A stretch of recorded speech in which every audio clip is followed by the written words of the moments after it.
So I'm going to start this mini-series called Apocalypse WoW. This first installment will be about a certain kind of jellyfish, but let me first get into how I'm going to classify these apocalyptic scenarios. I'm going to classify them in a number. What I'm first going to start out with is the smaller numbers and then work my way up. I was going to talk about level 0. Level 0 is how I define common everyday crimes. Everyone focuses on level 0, but because of the very nature of level 0 apocalyptic scenario, there's no reason to worry about it. That's why I don't pay much attention to the news when somebody dies or gets raped or gets robbed or whatever. I mean, certainly it's bad. Nobody wants that to happen to them. But it's of no magnitude and of no consequence to humanity as a whole, and is in fact a byproduct of our own social constructs. Fact is, if society wasn't the way it was, we wouldn't have rapists, murderers, and robber barons. So you only have yourself to blame in your own capitalist society of why you have those, symptoms. That's all those crimes are symptoms to a problem. Now, are those symptoms going to increase? And if so, that's why I'm making this series. Will a Class 0 ever evolve into a Class 1 or Class 2, etc.? That's what we're going to talk about here. Class 0 is, like I said, serial killers, even mass murderers. Let's say you lose your fucking mind and go on a killing spree. You grab a gun and you just mow down 100 people. Still nowhere near enough to cause any significant threat. Even if you and every friend you have went and gunned down 100 people, still not a significant threat. What is that? 1,000 people? 2,000 people? It's a joke. It doesn't even classify as a Class 1. What I'm about to talk about is a Class 1, however. I call it a regional threat. A regional threat is something like the tsunamis of Japan, the nuclear meltdowns of Japan, Katrina, 9/11, those types of things are regional attacks. Now, human beings can conspire to do regional attacks, but they are often not practical. It is not practical to try to concoct a regional attack.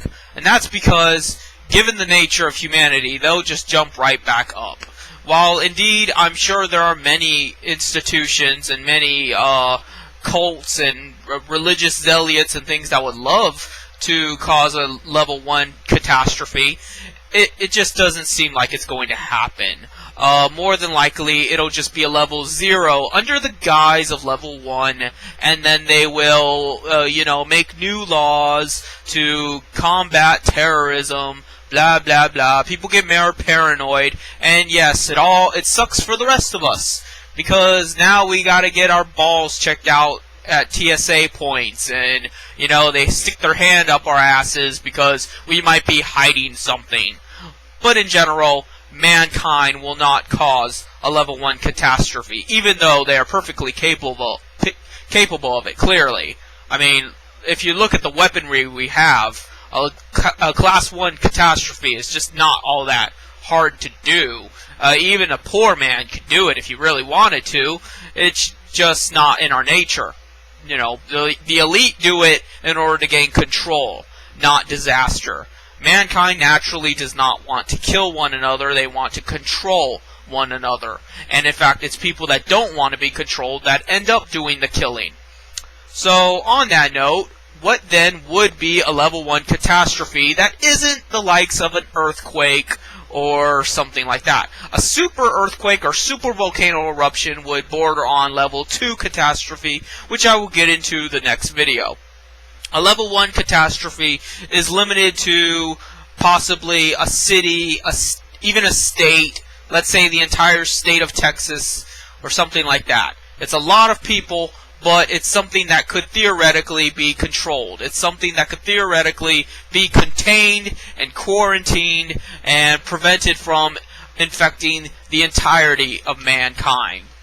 A zombie apocalypse would most likely be a level 1 threat, because the government would quickly stamp that shit out.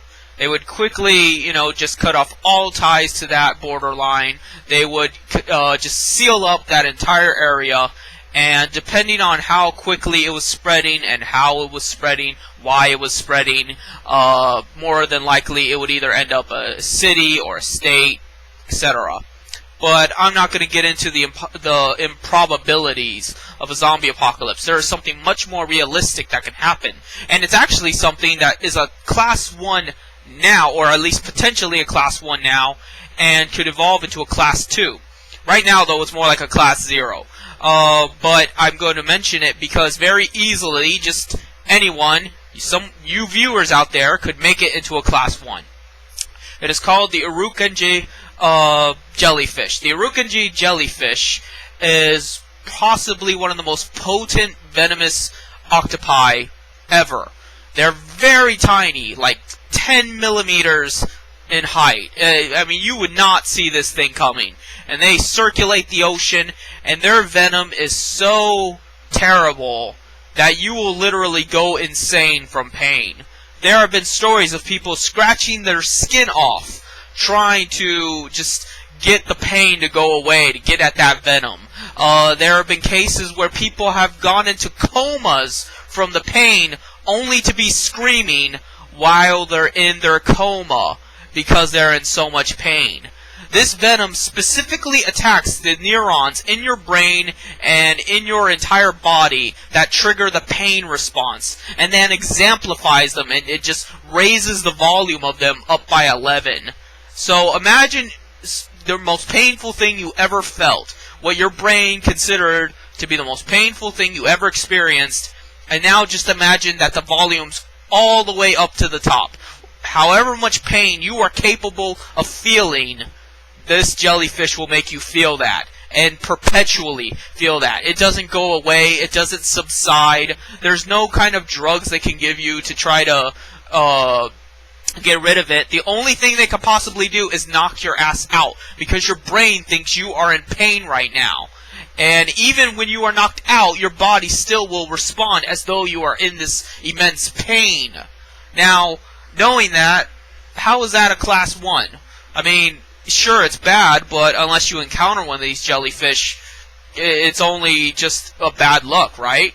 Well, no. See, it's very easy to turn a liquid into a gas. Theoretically, if someone wanted to, hurt a large amount of people, all they would have to do is raise these little bastards and extract the venom and put it into a gas state. All they would have to, and it's very easy to do that. You could do that in fucking Hicktown.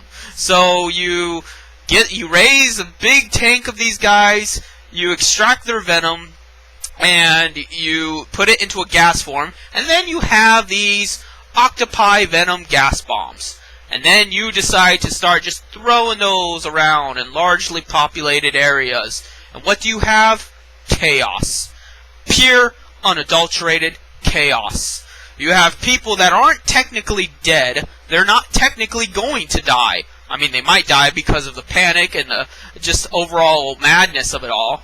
But their lives are in no actual immediate danger. What will happen is all these people simultaneously in gratuitous amounts of pain and suffering, and they can't explain why. They don't understand why. I'm sure once they saw the gas, they made the assessment that that gas somehow made them feel this pain, but they're freaking out. People naturally panic under such strenuous situations. Now imagine an entire land area, a football stadium or something, of people that are in this immense and terrible pain and just scratching their skin off or going into comas and still screaming and fucking trampling over each other or just curling up into a ball and crying and sobbing because they can't feel anything besides this pain. That's a level 1 catastrophe, and that's only level 1. And how can this turn into a level 2, mind you? Well, theoretically, you could just make more of the octopi's gas bombs. That would be a way. But the more practical method, the more natural method, the one that has nothing to do with human intervention whatsoever, is the fact that there are more jellyfish and more squid-like creatures reproducing in the ocean. I have to correct myself because I kept calling them octopi, and they're not. They're a jellyfish. That's my mistake.